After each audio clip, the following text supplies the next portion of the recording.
History, science, and English are subjects that students are expected to learn. But as we continue making News Literacy Week, some educators feel that there's another skill now that kids need more than ever, which is digital literacy. Scripps reporter Amanda Brandeis looks at an effort underway to bring this subject into classrooms nationwide.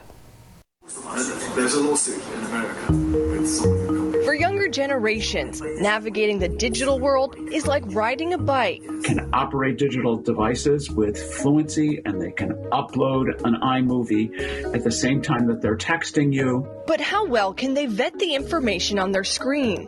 The one word we used to summarize it was bleak. Sam Weinberg and his team at Stanford University started asking this question in 2014, testing thousands of students from middle school to college. What our study showed was a seemingly bottomless ability of young people to believe what their eyes see on the screen.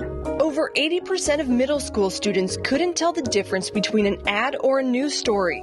Rather than verifying this Russian-made video on Facebook, 52% of students believed it showed strong evidence of voter fraud in the 2016 election. Right along with the pandemic, we are deeply engaged in fighting an infodemic. His team created the Civic Online Reasoning, or core curriculum. By deploying strategies used by fact-checkers at leading news outlets, they created lessons for teachers. Fact-checkers don't just examine one source.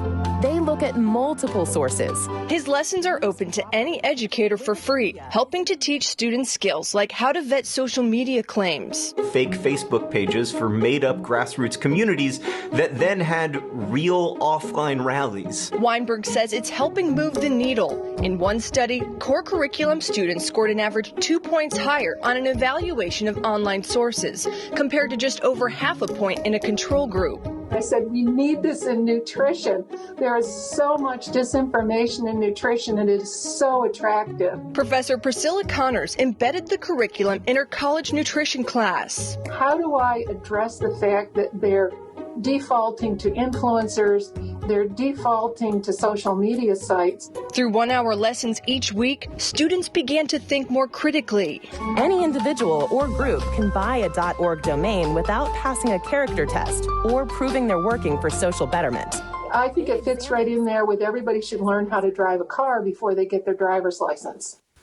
And where do we do most of our traveling right now? Online. Teachers can integrate the free lessons into classes like history and biology. What age should we start talking about this type of thing with our students? And my response is, as soon as they have a smartphone in their back pocket. Weinberg believes these lessons can help build immunity to misinformation and disinformation, skills needed to fight a growing infodemic. I'm Amanda Brandeis reporting.